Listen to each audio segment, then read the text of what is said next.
예, 안녕하세요. 예, 여러분 가장 좋아하는 종교사법, 그죠? 예, 자료 다 받으셨죠? 예, 그래서 이제 뭐 이건 제재 프린트인데 제재, 뭐 행정 처분하고 형벌. 그래서 앞으로 뭐 시험 볼 때까지 활용할 자료입니다. 뭐 사전처럼 제재 사전이다 생각하시고 가지고 다니면서 자꾸 보고 해야지 외워집니다. 그럼 다 외워야 할 사항들이에요. 그래서 이제 뭐 그동안은 계속 익숙하게 만들었으니까 뭐 금방 머릿속에 들어올 거예요. 그렇죠? 예. 그래도 이제 조금씩 봐주셔야 되겠고. 자, 오늘은 책으로 진도 나갈 거예요. 몇 페이지? 예? 248페이지? 6페이지. 246페이지. 자, 계약금 등의 예치 공고 나와 있죠? 예, 이걸 달리 표현해서 뭐라 합니까? 계약금 등의 반환 채무 이행 보장. 그 밑에 법 몇 조라고 했어요? 30. 거기 이 단어를 익혀야 돼요. 계약금 등의 반환 채무 이행 보장도. 자, 계약금 등의 반환 채무 이행 보장. 자, 이 단어를 익혀야 되고 이걸 달리 표현해서 뭐라 그래요? 예치 공고라래요. 예치 공고랍니다. 그래서 이제 이걸 예치 공고란 말을 쓰고 있어요. 제목에서는 예치 공고 이렇게 나와 있죠. 계약금 등의 반환 채무 이행 보장제도, 계약금 등의 반환 채무 이행 보장제도. 그 밑에 법 31조 나와 있잖아요. 거기다 밑줄만 그어놓으면 돼요. 용어를 익히라 이 말이지. 자, 계약금 등의 반환 채무 이행 보장제도 됐습니까? 예. 자, 이걸 다 설명하고 밑줄 그어드릴게요. 그 밑줄 안 그어졌죠? 예. 뒷페이지도 안 그어졌죠? 예, 안 그어졌을 거예요. 그 이유는 왜 안 그어졌어요? 에? 강의를 안 했어. 일요일에. 그 전에 저기는 예, 일부는 했구나. 다는 안 하고 일부는 했구나. 자, 그러면 여기서 이제 다 설명하고 밑줄 그어드릴게요. 자, 칠판을 봐보세요. 갑하고 을하고 매매가 이루어졌어요. 누구 소개로 이루어졌어요? A 계공 소개로. 그렇죠. 그러면 가장 얼마에 이 물건이 팔렸을 것 같아요? 1억. 그렇지. 공부하기 편하게 1억을 해요. 그러면 가장 먼저 뭐가 넘어갑니까? 계약금. 한 1,000만 원 정도 넘어가죠. 10%니까. 그럼 중도금 얼마? 뭐 4천 주기로 했다고 가정을 해보고 나머지 잔금 얼마? 5천. 이렇게 계약했다고 가정을 해봐요. 그러면 이제 이 매도인이 이 계약금이나 중도금 이걸 받아 먹고 이중 매매하고 도망갈 수도 있어 없어요? 그러면 뜻하지 않게 사고가 발생할 수 있어요. 그래서 이 사람이 손해 볼 우리가 있죠. 그래서 계공은 거래 당사자에게 계약금 등을 예치 공고하여야 한다 할 수 있다. 할 수 있다. 그래서 이제 임의 규정으로 규정하고 있어요. 하여야 한다가 아니라 할 수 있다. 그럼 예치 공고 해도 되고 안 해도 돼요. 그러니까 실질적으로 지금 많이 안 하고 있잖아요. 중개업소에서 예치 공고 해요? 안 하고 있어요. 만약에 하여야 한다 그러면 안 할 수가 없거든요. 할 수 있다 그러니까 안 하고 있는 거예요. 그렇죠? 그러면 어떻게 하면? 그러면 이제 우리가 알아둘 게 뭐냐 이거 알아야 돼요. 예치 명의자 알아야 돼요. 자, 누구 명의로 가능하겠어요? 예치 명의자는 계공 명의로 가능합니다. 개업공인 중개사, 개업공인 중개사 명의로 가능하고 또 대통령령이 정하는 자 명의로 가능합니다. 그러면 여기서 개업공인 중개사 명의로는 예치 가능하죠? 그럼 매도인 명의로는 예치가 되겠습니까? 안 되겠습니까? 왜? 매도인 명의로 예치한다는 것은 계약금 받았다는 소리죠? 매수인 명의로 예치가 돼요? 안 돼요? 안 돼요. 아예 계약금도 안 줬다는 소리예요. 그죠? 그러면 제3자 명의로 가능해요. 그러면 소속공인중개사 명의로 가능하겠습니까? 소공. 될 것 같아? 왜 안 돼요? 3자인데. 법에 규정이 없어. 그래서 안 된 거예요. 중개보조원은. 안 됩니다. 그래서 개인은 오로지 누구만? 계공만 가능해요. 이해됐어요? 예, 좋았어요. 그 다음에 대통령령이 정하는 자는 다 금융기관들이거든요. 그래서 은행법상 은행. 그냥 들어보세요. 그 다음에 공제사업자. 그 다음에 신탁업자입니다. 무슨 업자? 신탁업자. 그 다음에 뭐가 있어요? 보험회사가 있어요. 보험회사. 그 다음에 채신관서가 있어요. 우체국. 그 다음에 계약금만 전문으로 관리하는 무슨 회사?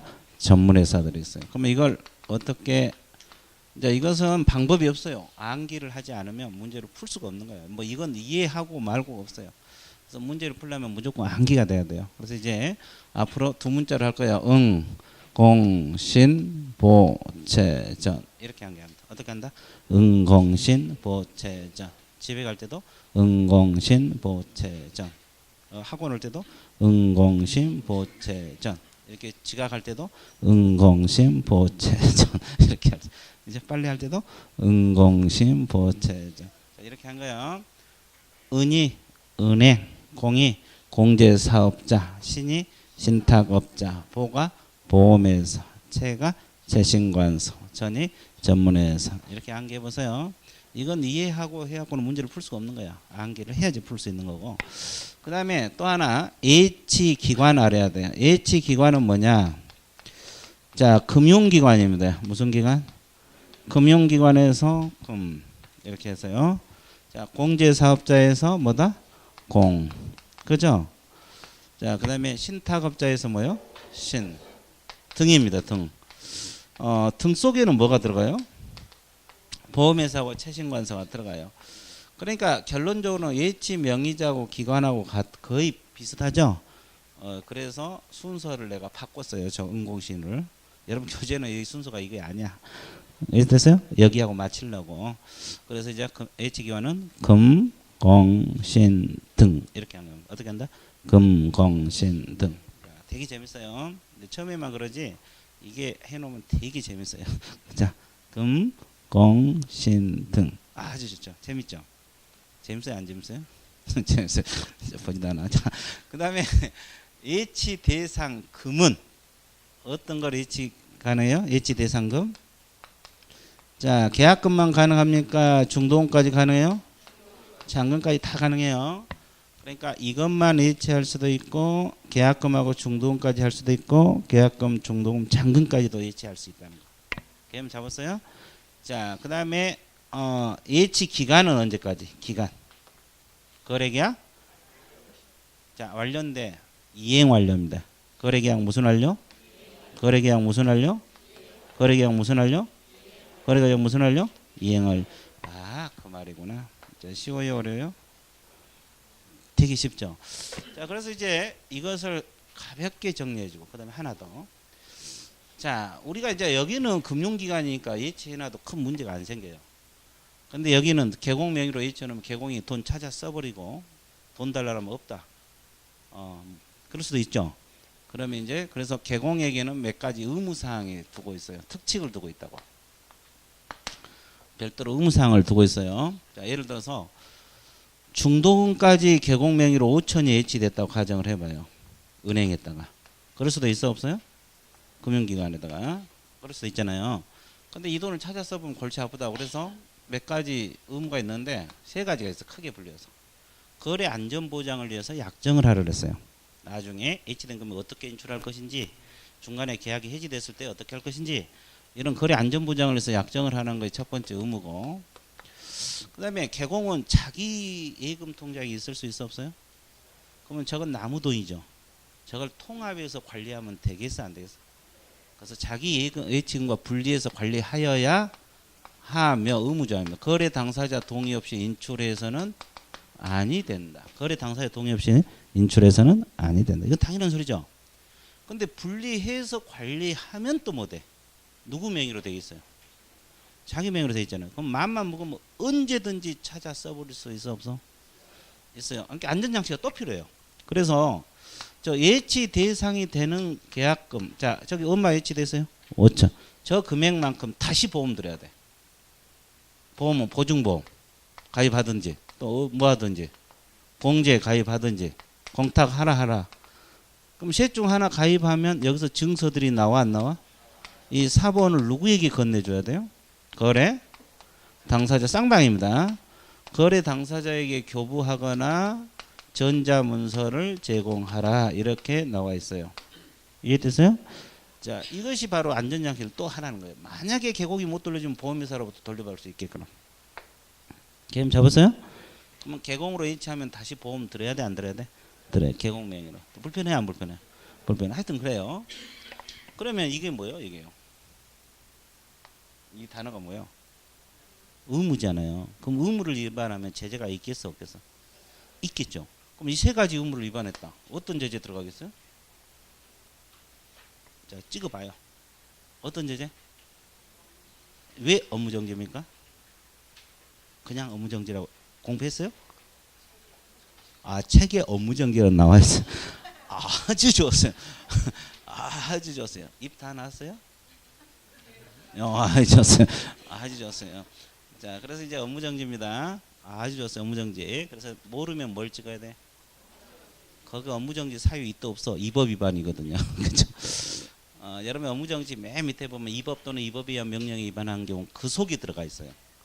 이해됐어요? 이게 구체적인 업무정지 사유가 들어있는 게 아니고 이법 또는 이법에 의한 명령에 위반한 경우 거기 들어있어서 그거 많이 봐도 잘 안 나올 거예요.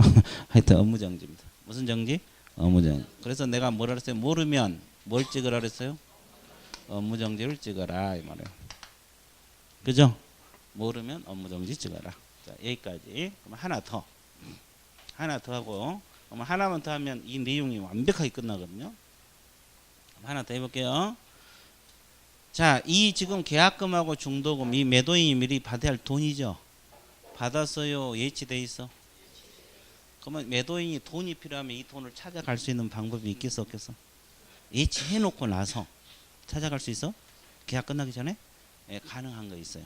어떻게 하면 되냐? 어떻게 하면 돼요? 이 보증서 발행기관 이 기관하고 보증계약을 맺습니다. 무슨 계약을 맺어? 그럼 여기서 뭘 보증서를 발행해 주겠죠. 그럼 이 보증서를 누구에게 제시해야 돼요? 예치 기관인 은행에 직접 제시하고 찾아갈까? 예치 명의자에게 제시하고 저 돈을 찾아갈까? 예치? 왜 대답 안 해요? 기관이요, 명의자요? 명의자. 찍었어요? 오, 좋았어요. 그래서 찍는 것도 중요해요. 자, 대통령령이 정하는 자가 명의자도 될 수 있죠. 명의자입니다. 명의자. 명의자에 제시해서 이 돈을 찾아갈 수 있어요. 그럼 이제 5천만 원을 1억 중에서 5천 찾아왔어 안 찾아왔어? 찾아왔어. 미리 찾아갔어. 예치된 걸. 거래가 끝나기 전이라도. 그죠? 그래 거래가 정상적으로 이루어지면 나머지 잔금 5천만 원 받고 소유권 넘겨주면 돼. 아무 문제가 없죠. 미리 찾아가도 문제가 없잖아요. 문제가 없잖아요. 근데 이제 미리 찾아갔는데 중도의 매매 계약이 뭐가 돼버릴 수 있어요? 해지돼 버릴 수 있어요. 그럼 이 돈 돌려줘야 돼 안 돌려줘요? 근데 다 쓰려고 찾아갔기 때문에 돈이 없어. 돌려주고 싶어도 다 써버렸다고. 그렇죠? 그래 그걸 대비해서 여기하고 보증 계약을 맺는 거예요. 그러면 못 돌려주면 우리 보험회사가 돌려주게끔 이렇게 계약을 한 거예요. 둘이. 이해됐어요? 그래서 그러면 이 사람 안전장치가 돼 있어 안 돼 있어? 갑이 못 돌려주면 보험회사로부터 돌려받아. 안전장치 돼 있죠? 그리고 저 갑은 돈이 필요할 때 찾아갈 수 있는 방법이 있어 없어? 있어요. 저걸 매개체로 해서 둘이 보증계약을 맺어갖고. 됐어요? 그러면 이제 이 보증서에는 그런 내용이 있어야 돼요. 갑이 돈을 못 돌려주면 우리 보험회사가 돌려준다는 내용. 됐어요? 언제까지는 보증해준다는 내용. 얼마까지는 보증해준다는 내용. 이런 내용들이 있어야 돼 없어야 돼? 이 보증서를 제시하고 미리 찾아갈 수는 있다 없다? 이걸 사전 수령이라 그래. 예치된 걸 사전 수령한다. 이해됐어요? 그래서 사전 수령은 두 가지만 알면 절대 문제에서 틀릴 것이 없어요. 그 책은 많이 적혀 있지만 뭐만 알면 되냐? 보증서는 누구에게 교부한다? 예치 명의자. 기관했다 그러면 틀려버리고 예치 기관에게 제시하면 틀려버려요. 누구에게? 명의자.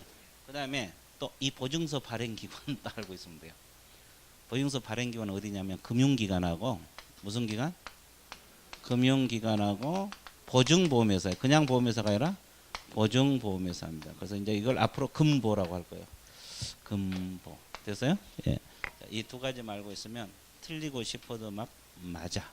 이 파트에서. 이해되셨어요? 그러니까 이 내용만 다 알아두면 이 7절 내용은 다 끝난 거야. 지금 빠진 것 없이 다 설명한 거예요. 자, 그럼 그런 내용이 어디가 있는가 체크 들어갈게요.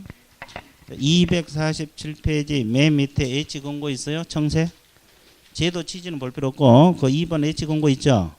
양가로 1번 5줄이 법 조문이에요. 법 조문에서는 어차피 뒤에 나와 있으니까 그 마지막 권고할 수 있다만 동그라미 쳤어요.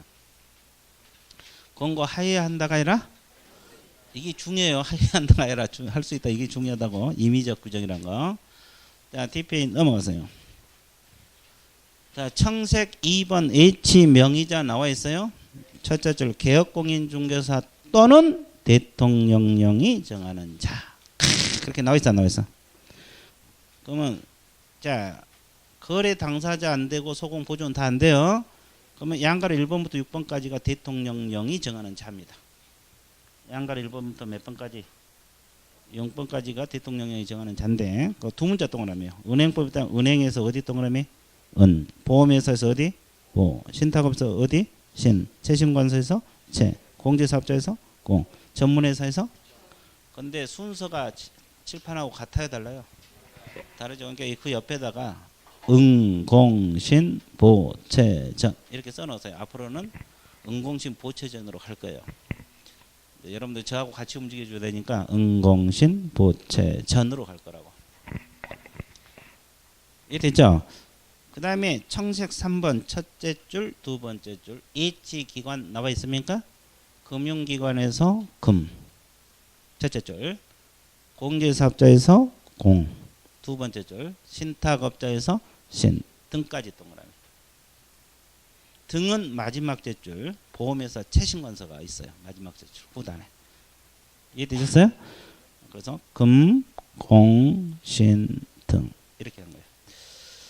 자, 4번에 보면 첫째 줄, 두 번째 줄 몇 줄 보세요. 자, H 대상 계약금 등은 계약금, 중도금, 잔금으로 규정하고 있으면 이 세 가지 금액 일부나 전부 거기 그 단어. 그러니까 일부나 전부를 예치할 수 있다는 거. 자, 5번 H 기간 나와 있어요. 첫째 줄 거래 계약 무슨 완료? 이행 동그라미 이행 완료. 이행 완료입니다. 이행 완료. 자, 이행 완료들까지. 자, 그다음에 3번 제목 읽으세요. 뭐라고 나왔어요? 의무죠. 그럼 이거 세 가지 이거예요. 세 가지. 이거 위반하면 아까 뭐라 그랬어요? 업무정지. 자, 네 번째 줄 후단 다섯 번째 줄 이를 위반하여면 6개월 이하의 업무정지 처분을 받을 수 있다. 그 지문 있어요? 네 번째 줄 후단 다섯 번째 줄 6개월 이하 무슨 정지? 6개월 이하 무슨 정지? 업무정지. 밑적으시고 그 다음에 1번 계약금 반환 채무 이행 보장 약정 있어요? 양가 1번 마지막 줄만 미쳤어요. 거래 안전을 위하여 필요한 약정을 해야 된다. 약정 동그라미. 자, 이게 첫 번째 의무요. 거래 안전보장 약정하라. 이게 첫 번째 의무. 자, DP 넘어가세요. 청색 2번 세 줄 몇 적으세요. 개공은 거래계약과 관련된 계약금 등을 자기 명의로 금융기관에 예치하는 경우 자기 소유 예치인과 분리될 수 있도록 관리하여야 하며 동그라미. 거래 당사자 동의 없이 인출해서는 아니 된다. 거기까지. 자, 이것도 위반하면 업무정지. 자, 청색 3번 양가로 1번만 몇 줄 보시면 돼요. 자, 개공이 계약금 등을 자기 명의로 금융기관에 예치하는 경우 계약금 등을 거래된 지급을 보장해서 이렇게 나와 있죠. 자, 예치 대상이 되는 계약금 등에 해당하는 금액 가로로 묶어보세요. 예치 대상이 되는 계약금 등에 해당하는 금액 이 금액만큼 보증보험 가입하든 공제 가입하든 공탁하여야 하며 그렇게 나와 있죠. 거래 당사자 동그라미. 거래 당사자에게 관계증서 4번을 교부하거나 전자문서를 제공하라 이렇게 나와 있습니까? 거래 당사자 동그라미 쳤어요? 쌍방이라는 소리 쌍방. 쌍방입니다. 자, 그래서 양가를 1번만 읽으면 돼. 2번 볼 필요도 없어요. 됐어요? 자, 오른쪽 페이지로 나갑니다. 4번 예치금 무슨 수령? 이거 미리 찾아갈 수 있는 거 아까 이야기했죠. 그래서 위에 네 줄이 법 조문이야. 그리고 밑에는 그 조문을 해설해 놓은 거라고. 그래서 위에 네 줄만 이해를 하면 밑에 안 읽어봐도 돼요. 어차피 시험은 네 줄 가지고 나올 거예요. 자, 그래서 동그라미 칠한 데만 치세요. 계약금 등을 예치한 경우 매도인, 임대인 등 계약금을 수령할 수 있는 권리가 있는 자는 당해 계약을 뭐 할 때? 예지한테 계약금 등을 반환을 보장한 내용은 금융기관하고 보증보험에서 가로로 묶으세요. 이게 바로 보증서 발행 기관입니다. 금보입니다. 자, 금융기관하고 보증보험회사가 발행하는 보증서 동그라미 누구에게 교부한다랬어요? 예치 명의자입니다. 여기서 예치 기관에게 교부한다라면 틀려봐요. H 명의자. H 명의자. 교부하고 미리 수령할 수 있다. 이거 그래서 사전에 차용할 수 있다. 아까 설명했어요. 그래서 이제 다 끝난 거예요. 계약금 반환 채무 이행 보장제도. 이해됐어요?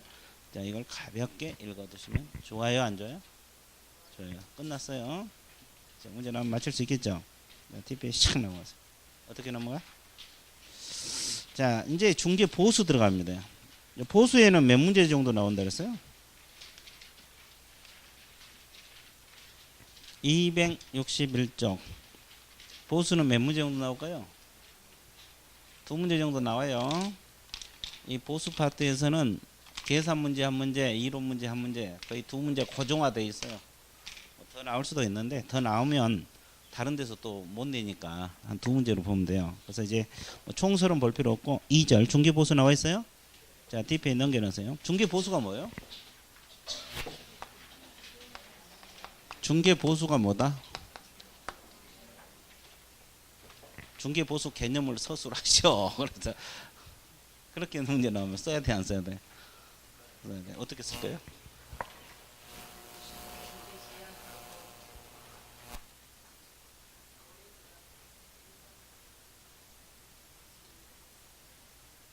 뭐 그렇게 어렵게 써. 그렇게 쓰지 말고 개공은 중개 완성의 대가죠. 개공 노력에 대한 중개 완성의 대가. 그러니까 계약 체결이고 받는 돈. 됐어요? 예, 중개 보수입니다. 그래서 여러분들 의 첫째 줄만 미적으세요. 중개 보수는 개공의 노력으로 성립된 중개 완성의 대가로 개공이 보수, 개공의 보수 이렇게 나와 있죠. 중개 완성의 대가. 중개 완성이 뭐예요? 거래계약, 체결, 계약 체결에 대한 대가다 이 말이에요. 자, 의 첫째 줄 미적었어요. 그 다음에 동그라미 2번 그 판례가 간혹 가다가 시험에 뜰 수 있어요. 그러니까 그 지문 세 줄 미적으세요. 또한 개업공인 중에서는 상인 자격을 갖는 것으로 상인 동그라미 쳐세요. 이제 개공은 상인 자격을 갖고 있다. 상인하고 비슷하다 이 말이에요. 그래서 개공 중개보수는 상인 자격으로 당연히 존재하는 상인 보수로 인정되므로 중개계약에서 무슨 계약에서? 유상임을 명시하지 않아도 보수 청구에 인정이 된다 안 된다? 된다. 중개계약을 맺을 때 미리 보수 약정을 하지 않아도 거래 끝나면 보수를 받아낼 수가 있다. 있답니다. 이제 판례 주면 좀 익혀두세요. 양가를 이번에 이 앞쪽에 다 했어요. 적용 범위 중개 업무만 적용되는데 뭐 이런 건 신경 안 써도 되고. 그러면 칠판 보세요. 자, 중개 보수 청구권의 행사 요건이 있어요. 자, 서론 파트 다 설명하고 밑줄 들어갈까요? 행사 요건이 뭐냐면 일단 개공하고 의뢰인 간에 일단 중개계약이 있어야 돼 없어야 돼? 이걸 첫 번째 보수 받아내기 위한 요건이야. 중개계약이 없으면 보수를 청구할 수 없다는 거죠. 그럼 두 번째 요건이 뭐예요? 둘 간에 뭐가 있어야 돼? 거래계약.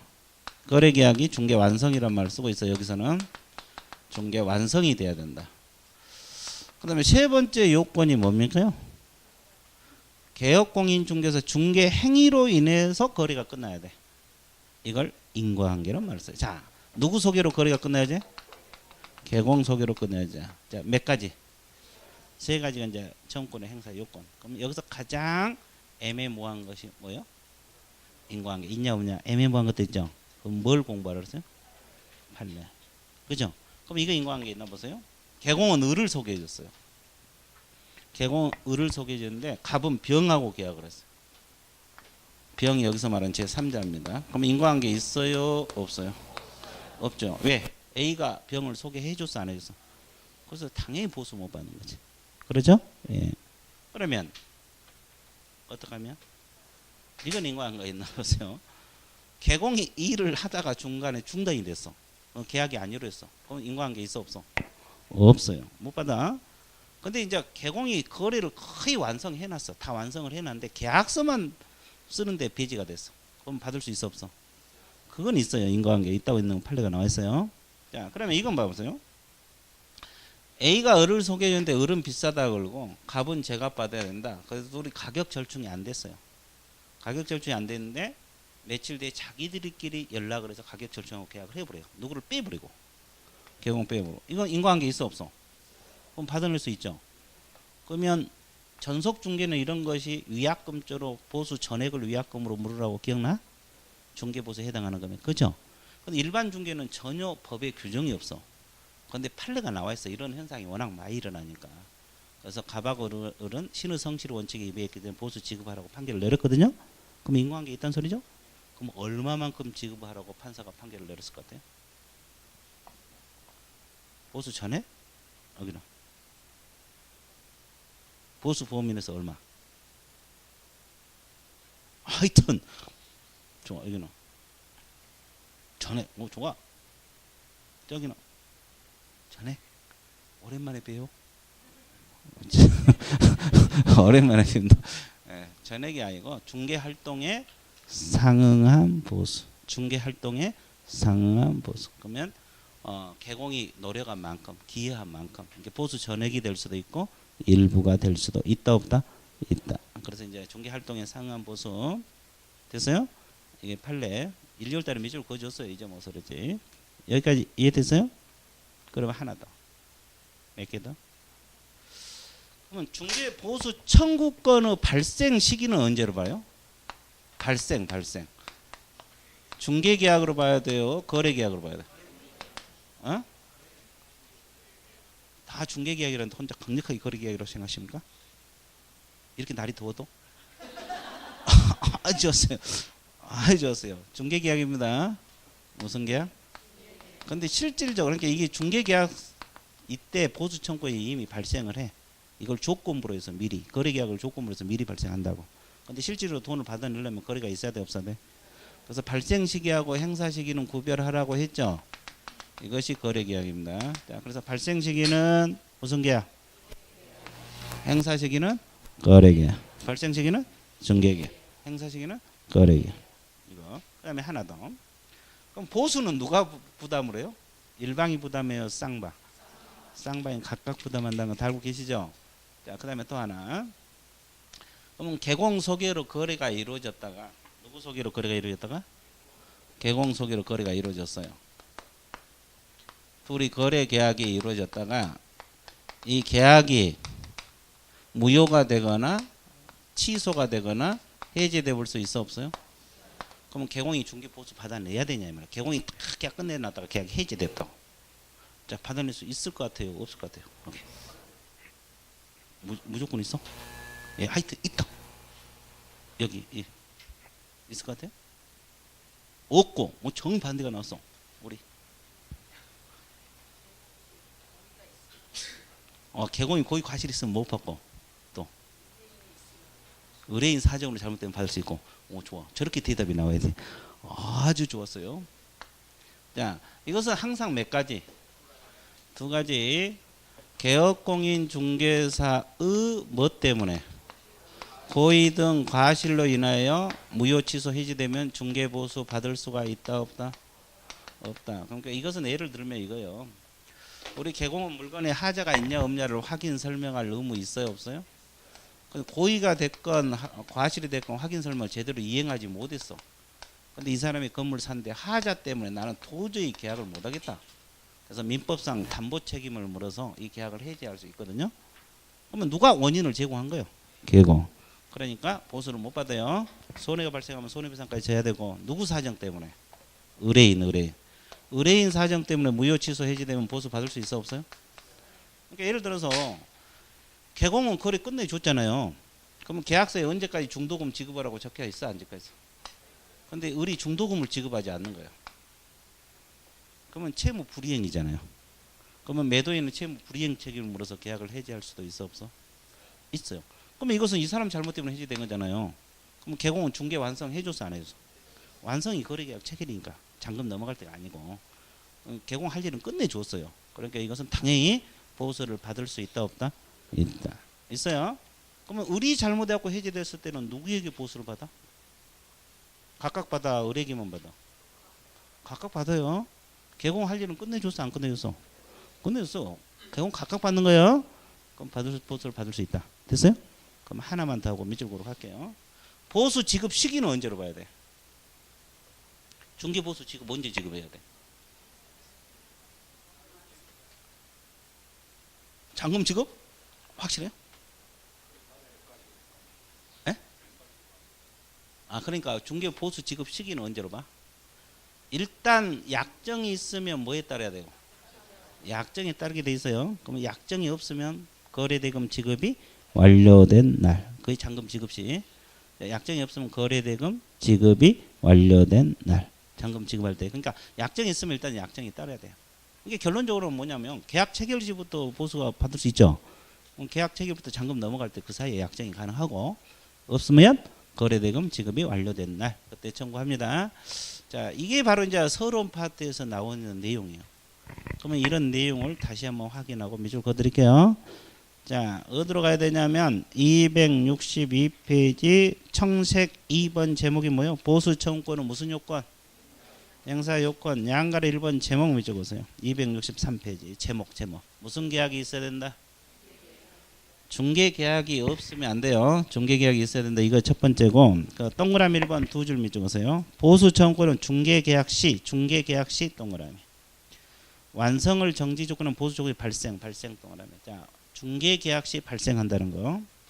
그리고 중개가 완성되어야 거기다가 거래 계약 체결 밑줄 그으세요. 거래 계약이 체결돼야 보수 청구권을 뭐 할 수 있다? 행사 동그라미. 그래서 이 발생 시기하고 행사 시기는 구분하라 그랬어요. 발생은 무슨 계약? 중개 계약. 행사는 거래 계약. 발생은 중개 계약. 행사는 거래 계약. 이렇게 알아두시고. 그다음에 양가로 2번 제목 밑줄고. 중개가 뭐가 돼야 돼? 완성되어야 한다. 자, 동그라미 3번 두 줄 밑줄 그으세요. 이건 인과관계 있는 판례입니다. 개공이 아무런 기책 사유 없이 매매계약서 작성에 있어서 뭐가 됐어요? 배제. 이 말은 개공이 일을 다 했어요. 완성을 해놨는데 계약서 작성만 빠졌다 이 말이야. 그런 것은 인과관계에 있어서 보청을 하고 있어요. 거기에 알아두고. 자, 인과관계 있는 판례. 4번도 인과관계 있는 거예요. 자, DP 4번 밑줄 보세요. 이 4번이 개공 빼버리고 자기들끼리 한 거. 그걸 말하는 거예요. 자, 보세요. 또한 개공이 중개활동이 쌍방 제시가격 차이로 일시 중단된 상태에서 의뢰자들이 직접 만나 절충구 때 매매가격 체크를 하더라도 그렇게 나와있죠. 개공은 신의칙에 비춰서 중개활동에 상한 보수. 이 단어 동그라미 치세요. 중개활동에 무슨 보수? 청구할수. 거기까지 밑줄 보세요. 그 말은 전부가 될 수도 있고 일부가 될, 기여한 만큼이야. 기여한 만큼. 하여튼 인과관계 있는 판례입니다. 전속에서는 이런 경우 위약금을 전액무료라 했고, 일반 같은 경우는 판례에서 중개활동에 상한 보수 이렇게 판결이 나와 있어요. 자, 양가로 3번 제목 밑줄 그으세요. 무슨 관계? 자, 동그라미 3번만 밑줄 그으세요. 이건 인과관계 없는 판례입니다. 동그라미 3번. 반면에 개공이 특정 부동산 거래를 위하여 대상 부동산 소유자를 위하여 소개하는 등 노력했으나 이렇게 나와있죠. 부동산 소유자가 개공이 알선한 상대가 아닌 제 사무인물과 거래를 했어 안 했어? 그러면 이건 인과관계 있어 없어? 없어. 그러니까 마지막 제줄 보수청구 인정되지 않을 것이다. 그 지문 있어요? 인과관계 없는 판례. 을을 소개해주는데 병하고 계약했다는 거지. 그죠? 자, 청책 3번에서 양가로 1번 네 번째죠. 자, 보수 청구는 누가 부담한다 그랬어요? 쌍방. 개공은 청구하는 거고 의뢰인은 부담하는 거. 쌍방만 동그라미. 양쪽에서 부담. 이건 다 아는 거죠. 자, 그 다음에 오른쪽 페이지로 넘어오세요. 양가로 2번 제목이 뭐예요? 자, 첫째 줄 두 번째 밑줄인데 개공 후 고의 과실로 인하여. 이 지문 있어요? 자, 이것이 이제 개공 고의 과실로 무효 취소 해지되면 두 번째 줄 보수를 청구할 수 없다. 없다 동그라미. 누구 잘못 때문에 해지됐어요? 개공. 거기까지만 몇 줄. 자, 동그라미 2번 두 줄. 거래계약이 유효하게 성립돼 개공 고의 과실 없이 누구 사정? 의뢰인 사정이 핵심. 해지된 경우는 보수를 받을 수 없다요? 있다요? 있다 동그라미. 자, 이것을 정확하게 알고 있으면 됩니다. 자, 끝났어요. 자, 뒷페이지 넘어가세요. 그러면 뒷페이지는 뭐가 나와요? 중개보수, 범위, 한도. 자, 이것이 이론 문제로 시험에 자주 출제가 되고 있어요. 보수, 범위, 한도. 그러니까 여러분들이 가볍게 봐세요. 이것도 다 설명하고 밑줄 그을게요. 자, 주택하고 주택 외의 중개 대상물이 있어요. 주택하고 뭐가 있어요? 자, 주택하고 주택 외 중개 대상물 있죠. 그러면 주택은 보수 요율이 어떻게 결정돼요? 국토교통부령입니다. 국토교통부령이 정하는 범위에서 시도 조례가 정한 요율을 따라서 보수를 받게 돼 있어요. 그럼 시도 할 때 시는 특별시하고 광역시. 그러니까 주택은 조례표대로 받으면 돼요. 여기 조례표. 여러분은 강원도 조례표대로 받으면 돼. 뭐 0.5 받으라면 0.5 받고 금액에 따라서 0.4 받으라면 받으면 돼요. 그죠? 근데 이제 우리는 공부할 때니까 상한 요율을 알아야 돼, 몰라야 돼? 상한 요율이 매매하고 교환은 최상한이 얼마까지? 0.9% 이내입니다. 이 범위 내에서 조례로 정하게 돼 있어요. 그럼 임대차 등은 0.8입니다. 0.8 범위 내에서 시도 조례로 정합니다. 이해되세요? 그럼 이제 어떤 문제가 발생해요? 아, 그 전에 등이 어디가 들어요? 등은 뭐예요? 등. 임대차 등 할 때 등. 전세권이랄지 저당권 이런 거 말해요. 매매 교환이 아닌 전세나 저당도 0.8. 임대차도 0.8. 됐어요? 등 속에는 아 그런 거 들어있구나. 여기까지 이해되셨어요? 그러면 시도마다 요율이 달라질 수 있다고 했죠? 그럼 잘 봐보세요. 중개사무소는 원주가 있어요. 근데 물건은 서울 걸 중개했어요. 서울 강남 걸 중개했어요. 그러면 여기는 무슨 조례가 있어요? 강원 도조례입니다. 시도할 때 시는 특별시 광역시를 말하니까 그리고 여기 서울시 조례가 있어요. 이 조례표가 같으면 좋은데 달라질 수 있다 없다? 그럼 뭘 기준으로 해서 보수를 받아야 돼? 강원도 조례표를 따라야 돼? 서울시 조례로? 사무소 소재지를 따라야 돼? 확실해요? 예, 사무소를 기준으로 합니다. 그러면 하나 더. 우리가 법인 개공이 있어요 없어요? 법인 개공은 크게 세 가지가 있잖아요. 법인 개공은 자, 주사무소가 있어요. 주사무소는 어디다 뒀어요? 서울 종로에다 뒀어요. 자, 분사무소는 어디다 뒀냐? 원주. 자, 물건은 대전에 있는 물건 중개했어요. 그럴 수도 있죠. 그러면 서울시 조례표하고 또 무슨 조례? 강원도 조례표하고 또 대전시 조례표. 이 요율표가 같으면 좋은데 다 달라질 수가 있어 없어요? 그럼 뭘 기준으로 중개 보수를 받아야 돼? 아, 그러니까 완성된 사무소? 확실해요? 자, 그럼 분사무소에서 중개를 해서 거래를 완성시켰다. 중개를 완성시켰다. 그러면 주사무소, 분사무소. 분사무소 조례표. 됐어요? 그럼 주사무소에서 중개 완성시켰으면 주사무소 물건은 무조건 적용한다 안 한다? 정확하게 말하면 중개해서 거래를 완성시킨 사무소야. 중개했던 사무소. 분사무소도 여러 개 있을 수 있어 없어? 있어요. 대구에 있는 분사무소 했으면 대구 광역시 조례를 따라야 돼요. 개념 잡았어요? 자, 여기까지. 자, 그래서 주택은 이걸 알고 계시면 되고. 그러면 주택 외가 뭐요? 주택 외 아는 대로 서술하시오. 중개 대상 물. 그렇지. 상가 또 오 좋아. 토지 또 임목 또 광업재단 공동재단. 오피스텔은 별도로 공부해야 되는데 원래는 주택 외입니다. 오피스텔은 원래 주택이에요. 근데 이것은 별도로 공부해야 되고. 자, 봐보세요. 그러면 여기는 국토교통부령이 정하는 범위에서 시도 조례입니까? 협의한 요율이 적용돼? 협의. 근데 이제 상한 요율은 얼마요? 0.9요, 9. 그럼 이제 주택하고 차이가 뭐예요? 이 범위에서 협의인데. 그렇지. 가장 근본적인 차이는 조례하고 협의. 이 차이고. 또 하나 차이는 매매 임대를 구분한다 안 한다? 안 한다는 거지. 여기는 임대는 주택은 0.8이잖아요. 근데 상가나 토지 임대차도 얼마? 0.9. 상가나 토지 임대차도 얼마? 0.9. 이 범위에서 협의 0.9까지 받을 수 있어요. 됐어요? 예. 그러면 또 하나. 주택 외 같은 건 자기가 받고자 하는 요율을 보수 요율 및 한도입에 명시해서 더 받으면 돼, 안 돼? 안 됩니다. 예를 들어서 우리 A 개공은 우리는 토지는 0.7만 받겠다. 뭐 상가는 0.8만 받겠다. 이렇게 요율표에다 명시해 놨다가 거래 끝내주고 0.9를 받으면 안 된다 이 말이에요. 이해되세요? 0.9 받으려면 처음부터 0.9를 계셔야 돼. 괜히 0.7 개시엔에다가 더 받으면 안 된다고. 그러면 이렇게 명시하는 것은 주택에서 나와요, 주택 외에서 나와. 그거이 중요해요. 주택 외에서 나온다는 거. 자, 그 다음에 또 하나, 오피스텔. 오피스텔은 일정한 요건을 갖춘 오피스텔도 있고 요건을 갖추지 않는 오피스텔도 있어, 없어요? 요건을 갖춘 것이 뭐예요? 자, 전용 면적 85제곱미터 이하여야 되고, 이하. 상하수도 시설 갖춰야 돼, 안 갖춰야 돼? 자, 전용 입식부 갖춰야 돼요?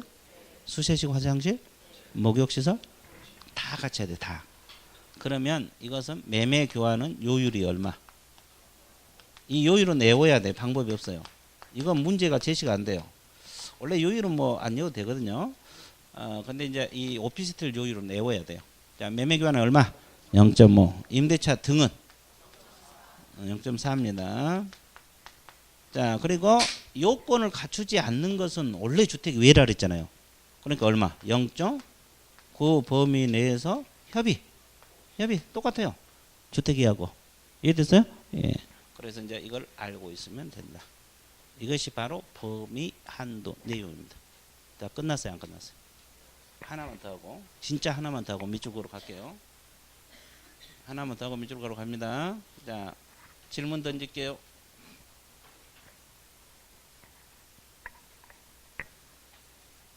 당첨되겠어요? 어려운 거 없어요. 이거 뭐예요, 이거? 이게. 대답 안 해? 아니, 이것도 몰라. 여기 봐, 뭐요? 아니, 이거 이렇게 되는 건물. 이제 이렇게 했을 때 주택이나 상가 이렇게는 이제 하다 많이 들어보니까 이제 다 보여버려. 네, 복합 건물 아주 좋았어요. 자, 여기가 상가고 여기가 주택.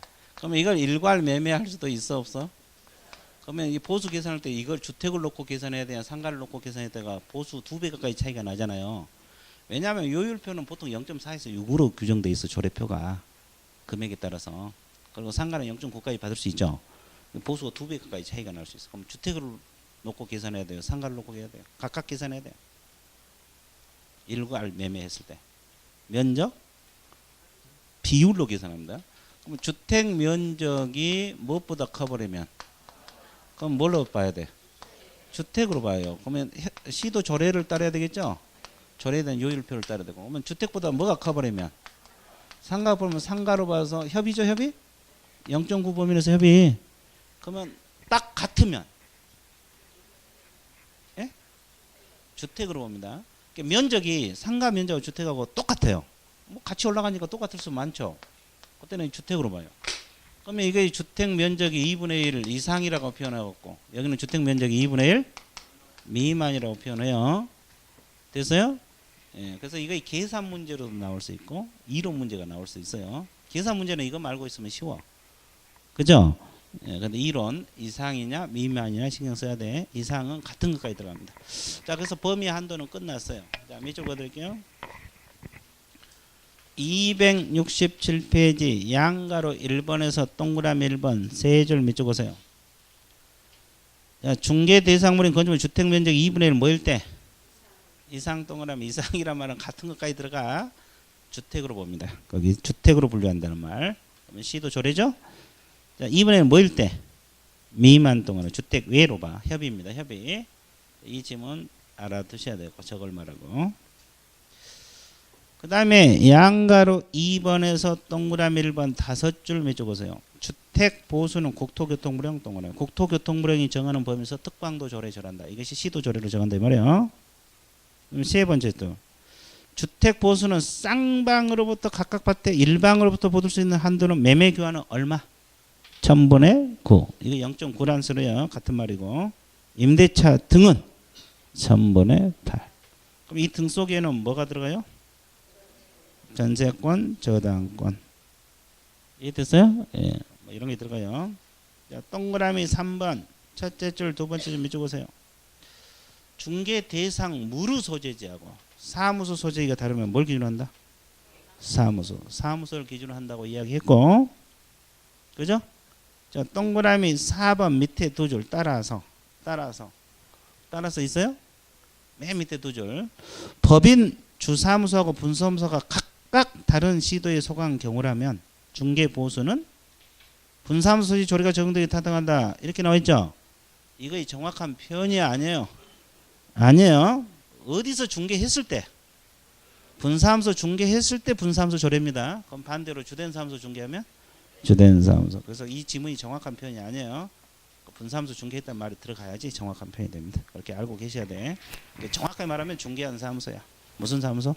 중개한 사무소. 됐어요? 자, 뒷비 넘어가세요. 자, 양가로 3번 주택 외 중개 대상물 중개 보수 나와 있습니까? 자, 첫째 점에 적으세요. 현행법은 주택의 중개 보수는 국토교통부령 동을 국토교통부령이 정하는 바에 의한다. 국토교통부령이 정하는 바에 의한다. 그랬고 거기 기억에 보면은 다음 구문에 따른다. 그래서 자, 오피스텔 나와 있죠. 다음 요건을 모두 갖춰야 된다 그랬어요. 쌍방을 갖다가 봤대. 그래서 전용 면적 얼마? 이하입니다. 이하 동그라미. 미만이 아니에요. 85. 그러니까 85까지도 들어가요. 전용 면적을 기준으로. 그 다음에 상하수도 밑줄, 전용 입식부엌, 전용 수세식 화장실, 목욕시설. 다 갖춰야 돼. 자, 그러면 매매 교환은 얼마? 0.5. 됐어요? 임대차는 0.4. 자, 오른쪽 니은 두 줄 밑적으세요. 이 외의 경우는 이 외라는 게 뭐예요? 요건을 갖추지 않는 오피스텔도 그러고 토지, 상가, 임목, 광업재단, 공장재단 다 말하는 거예요. 다 말하는 거라고. 그러니까 요건을 갖춘 오피스텔 빼고 나머지 전부는 쌍방도 가까웠을 때 1000분의 9 범위에서 뭐다 그랬어요? 협의. 1000분의 9 범위에서 뭐다? 협의. 그리고 주택 외에는 아까 매매하고 임대를 구분한다 그랬어 안 한다 그랬어? 안 하고 전부 다 얼마? 0.9. 그래서 동그라미 2번 세 번째 줄. 자, 보수 요율 한도가 매매 교환 임대차 등에 관계없이 매매 교환 임대차 등에 관계없이 얼마다? 0.9. 그러니까 임대도 0.9라는 소리야. 이게 중요해요. 상가나 토지 임대도 얼마? 0.9. 됐어요? 예. 그 다음에 동그라미 4번 첫째 주택 외의 중개 대상물. 외의 동그라미. 주택 외의 중개 대상물은 두 번째 줄. 실제 자기가 받고자 하는 보수 상한 요율을 보수 요율 및 한도에 비해 명시해서 더 받으면 된다 안 된다. 이런 규정이 있는 것은 주택에서 나옵니까? 주택 외에서 나와. 거기서 그게 중요해요. 주택은 조례 표대로 받는 거예요. 됐어요? 예. 됐죠? 자, 뒷비 넘어가세요. 자, 그 다음에 이제 270페이지 제목 읽으세요. 중개 보수 계산입니다. 간단하게 봐드릴게요. 이 중개 보수 계산 문제가 꼭 한 문제가 출제가 돼요. 꼭 한 문제가 출제가 되는데 보수 계산은 이렇게 합니다. 잘 봐보세요. 중개 보수는 거래 금액에다가 뭘 곱합니까? 요율을 곱합니다. 그러면 여기서 나온 것이 뭐가 돼요? 산출액이요. 근데 주택은 한도액이 있거든요. 얼마 이상 받지 말라. 그럼 한도액이 있으면 비교를 해야 돼? 안 해야 돼? 그러면 큰 거의 보수가 돼요? 작은 거? 작은 거의 기준이 돼요. 그러면 이렇게 되면 한도액이 중개 보수. 됐어요? 그러면 산출액하고 한도액 이렇게 되면 산출액이 되고 같으면 산출액 아무거나 해도 돼요. 그럼 비교해서 큰 거의 보수요, 작은 거? 작은 거의 보수다. 개념 잡았어요? 개념 잡았어요? 자, 여러분 교재 270페이지 청색 2번 있어요? 밑에 두 줄 밑적으세요. 보수는 거래 금액에다 뭘 곱해서 요율 곱해서 산출된 금액으로 하되 한도액이 있는 주택의 경우는 산출액의 한도액을 초과한 경우는 한도액 보면서 받을 수 있다. 이 지문 있어요? 이 지문이 이 공식이야. 두 줄이 이 공식이라고. 그 두 줄이 저 공식이라고. 그래서 비교해서 작은 거의 보수다.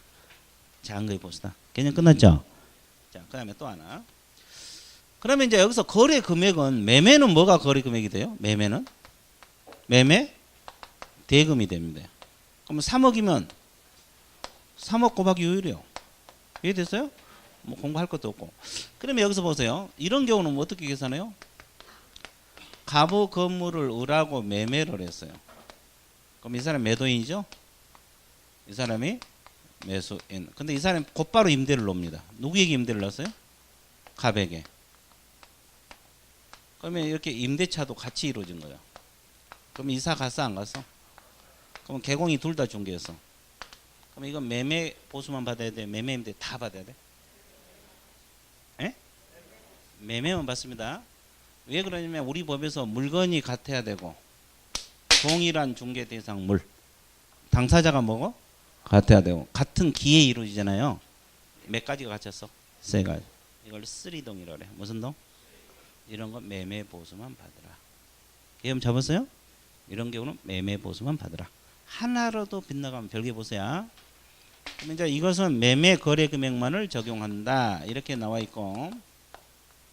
그러면 이제 반대로 이런 경우는 어떻게 해요? 갑하고 을하고 매매가 이루어졌다가 다시 임대를 놓은 경우 있어요? 없어요? 자, 갑의 건물을 을이 사가지고 매도인, 뭐가 돼요? 매수인. 근데 이 사람이 사갖고 제3자 병에게 임대차를 또 냈죠? 사갖고. 그러면 여기는 임대인이고 뭐가 돼요? 임차인. 그럼 A라는 사람이 둘 다 중개를 했어 안 했어? 했어요. 개업공인 중개사. 그렇죠? 개공. 그럼 이때는 매매만 받아, 매매 임대 다 받아. 왜 그래? 왜? 이건 물건도 같고 기회는 같죠? 당사자가 달라졌죠? 그래서 이건 별개 보세요. 이해됐어요? 그럼 이제 이게 계산 문제로 이것도 자주 나오고 이것도 자주 나와. 이것도 문제가 자주 나오고 이것도 자주 나와. 계산 문제가. 문제 파악할 때 이건지 빨리 판단해야 돼 안 해야 돼? 해야 돼. 거기에 맞게 계산을 해주면 돼. 그럼 이건 둘 다 계산해야 되겠죠? 그러면 연습 한번 해볼게요. 280페이지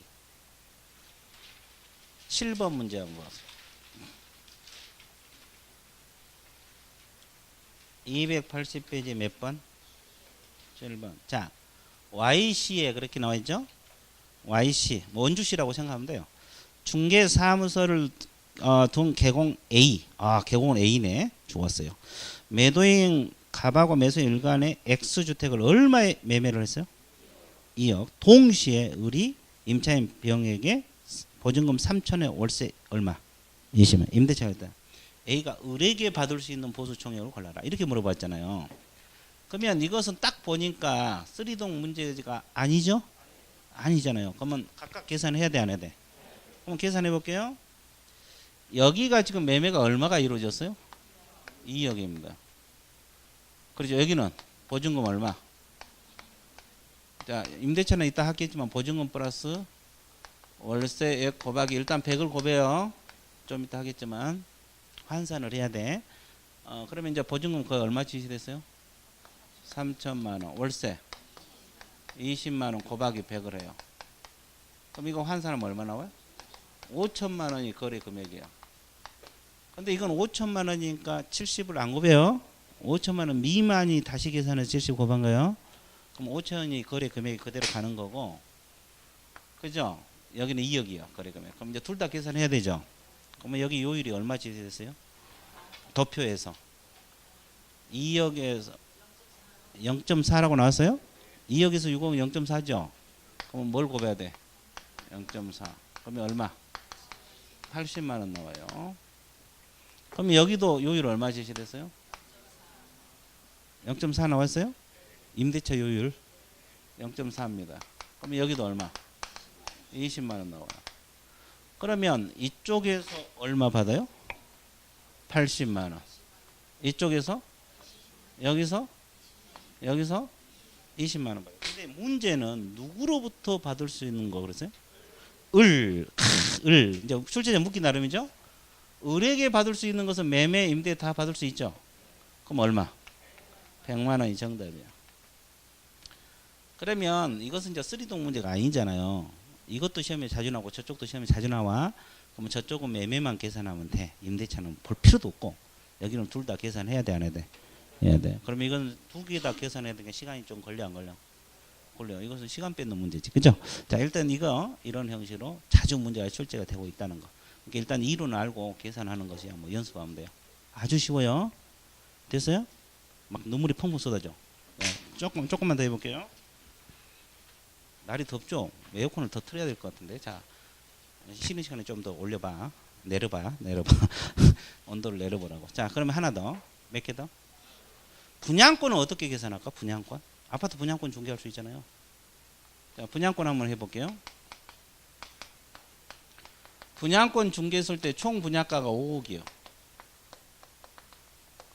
5억이고, 그 다음에 계약금 보통 얼마 지불해요? 10%. 그러니까 5천이겠죠? 그러면 중도금, 1차 중도금에서 1억 5천을 지급했어요. 이런 상태에서 누가 프리미엄 1억 언제 줄 테니까 나한테 팔아라. 그래서 팔아먹었어요. 1억 언제 먹고. 그럼 보수 계산할 때 5억을 놓고 계산할까? 5억하고 1억에서 6억을 놓고 계산할까? 아니면 2억을 놓고 계산할까? 3억을 놓고 계산할까? 거래 금액은 뭘로 해야 되냐면 5억을 한다, 6억을 한다, 3억을 한다, 2억을 한다. 자, 찍어봐요. 3억 나왔어. 총 분양가대로. 우리 어르신. 오, 좋아. 짝꿍이니까. 3억. 잘 몰라. 오, 좋아. 우리 완전. 여기. 5억이 갑자기 많아졌어요. 이거 우리 이 친구 다 찍은 거야. 찍었어. 우리 그 새로 오신 것 같은데. 네, 찍어봐요. 5억? 예, 좋아. 5억 찍었어. 그 친구도 5억이에요? 오케이. 예, 그렇죠. 같이 짝꿍이니까. 예, 3억입니다. 3억. 그래서 이제 이 계산 이걸로 하면 초과 보수에 걸려 들어가. 금지행위 걸려 1년하고 1천이야. 6억은 당연히 안 되고 이것이 뭐요? 회사에다가 납입한 돈이죠. 이걸 기납입금이라 그래. 이미 납입한 금액. 기납입금이라는 건 이미 납입한 금액이다 말이에요. 플러스 프리미엄이 거래 금액이 돼요. 그러니까 분양권은 기납입금 플러스 뭐다? 프리미엄. 그럼 얼마? 3억에다 요율 곱해서 계산한 거예요. 됐어요?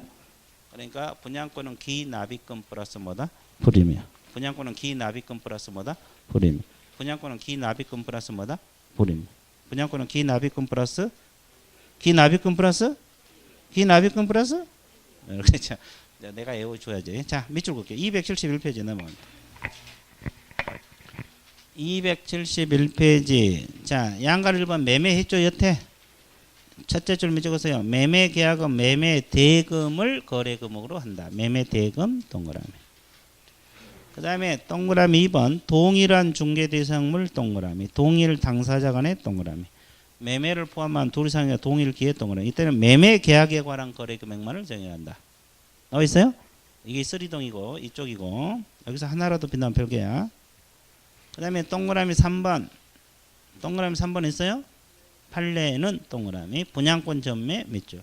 자, 분양권 전매 나와 있죠? 두 번째 줄로다 기납입액 계약금 중도금과 프리미엄을 합산한 금액을 거래 금액으로 한다. 나와 있어요? 그러니까 합산한 금액 기납입금 플러스 프리미엄이 거래 금액이라고. 기납입금 플러스 뭐다? 프리미엄. 기납입금 플러스 뭐다? 기납입금 플러스 뭐다? 기납입금 플러스 뭐다? 그래, 저걸 놓고 계산을 해야지 초과보수에 안 걸려 들어가. 기납입금 플러스 프리미엄. 자, 이걸 알고 계시면 돼요. 자, 교환은 거래 금액이 큰 걸 기준으로 할까요? 작은 거? 큰 거. 첫째 줄만 먼저 보세요. 그러면 2억짜리 물건하고 3억짜리 물건을 막 바꿀 수 있어 없어? 그러면 3억을 놓고 계산한다 이 뜻이요. 3억을 놓고 계산해서 각각 받는 거예요. 첫째 줄만 먼저 보시고. 그러면 양가로 3번 임대차 있어요? 자, 임대차는 보증금이 거래 금액이에요. 근데 보통 월세가 있어 없어? 그럼 환산을 해야 돼요. 월세 곱하기 일률적으로 뭘 곱한다? 일률적으로 아까도 100 곱했잖아요. 근데 이것에 100을 했는데 5천만 원이 안 나올 수도 있어 없어? 미만입니다. 이하가 아니라. 미만이면 다시 계산해서 뭘 곱해? 70을 곱한 거예요. 그러니까 보증금 플러스 월세 곱하기 70이다 이 말이야. 그러니까 처음에는 무조건 100으로 해봐야 돼. 근데 5천이 안 나오면 다시 계산해서 70이야. 됐어요? 그럼 하나 주의할 거. 보증금 플러스 월세 곱하기 100. 5천이 안 나오면 다시 계산해서 70이죠. 그럼 100곱하고 70곱한 것은 주택 임대차만 그래요? 상가 임대차도 다 그럴까요?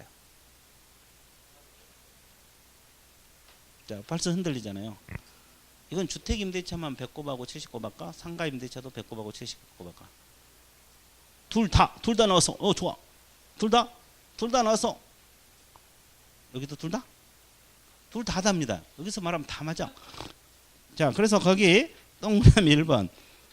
전세는 전세금 동그라미 치고, 그 동그라미 2번 있어요? 네 줄만 찍으세요. 임대차 중 보증금의 차임이 있는 거는 월 차임 차익 100을 곱한 금액을 보증금 합산한 금액을 거래금액으로 한다. 이것이 환산하면 보증금 플러스 월세 곱하기 100이다 이 뜻이고, 다만 본문 규정도 합산한 금액 5천만 원 뭐일 때? 미만 또 이하가 아니에요. 미만일 때는 얼마? 70입니다. 자, 그 옆에 여백에다 묶어가지고 주택 임대차든 상가 임대차든 다 그렇다고 적어 놓으세요. 이건 주택 임대차든 상가 임대차든 관계없어요. 똑같이 100곱하고 70곱합니다. 주택 임대차든 상가 임대차든 관계없어요. 똑같이 100곱하고 70곱한 거. 임대차는 다 그래요. 그 다음에 뒷페이지 넘어가세요. 청색 3번 보수 지급 시기 아까 내가 이야기했죠. 첫째 줄 두 번째 밑줄 건데 약정이 있으면 뭐에 따르고? 약정 동그라미. 약정이 없으면 거래대금 지급이 완료된 날. 그 말은 잔금 지급일을 기준으로 한다. 이해되셨어요? 자, 그래서 이제 보수는 끝났어요. 이제 좀 쉬었다 실비할 건데 좀 덥다. 더우니까 에어컨을 좀 조정을 해야 되겠다. 휴식 갔습니다. 예, 휴식.